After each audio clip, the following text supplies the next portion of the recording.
I started working at 13 to prove my worth, while my sister was given everything. When my parents tried to take my savings for her cosmetic surgeries and my grandfather intervened, the whole family blew up. My family is complicated. You could call it patriarchal, but it's more deeply problematic. All my life, as an 18-year-old male, I've been held to an impossible standard just for being a boy. Meanwhile, my older sister, Grace, who's 25, has always been showered with endless love and attention, simply because she's the eldest and because she's a girl. I honestly can't stand her, and she barely acknowledges my existence. It's always been this way, and I imagine it always will be. I don't really mind, though.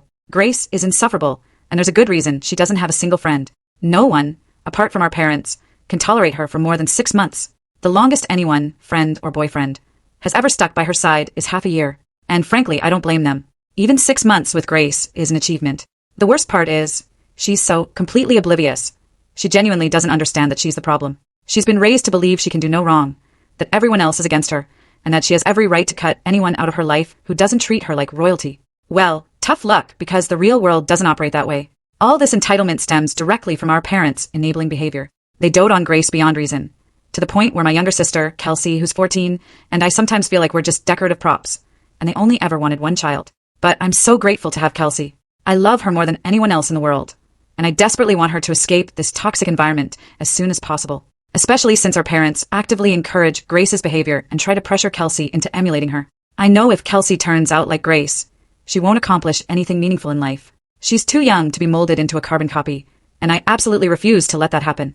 It's a huge relief that her personality is the complete opposite of Grace's, so she naturally doesn't have that tendency to act like the queen of the house. I know it's solely up to me to shield her from the ridiculous and outdated beliefs my family holds about everything. From the time I was a kid, I was taught I was the man of the house and destined to take over my dad's business as an adult.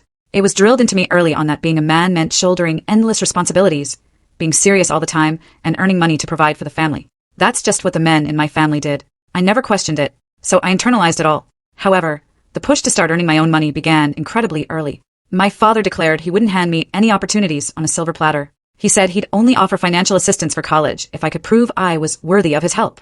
I had to demonstrate my worth as a man to him, and this was all happening when I was just a child. I vividly remember this lecture before my 11th birthday, after I asked my dad if I could have friends over for a party. He told me I was becoming a young man and needed to become aware of the world's responsibilities, casting aside childishness. I wish I hadn't listened to him then, but I didn't know any better. I picked up my first job at 13. It wasn't much, but I enjoyed it. Initially, I walked neighborhood dogs, and then I started dog sitting. I've always loved animals, and because I started so young, I developed the skills, the knack, and most importantly, the patience for that kind of work.